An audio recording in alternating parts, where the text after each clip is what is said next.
So today we'll see the trick of how to find square and cube root. Okay. So these are the given numbers. So first one, square root of 64.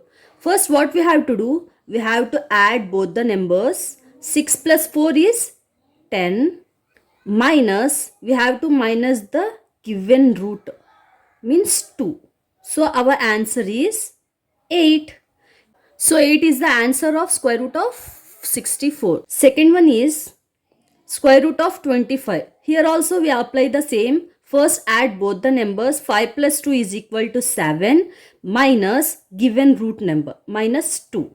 What is answer? 5. So 5 is the answer of square root of 25. So third one. So third one is cube root given. Cube root of 125. Apply the same formula. 1 plus 2 plus 5, 8. 8 minus given root number means 3. 8 minus 3 is equal to 5. 5 is the answer of cube root of 125.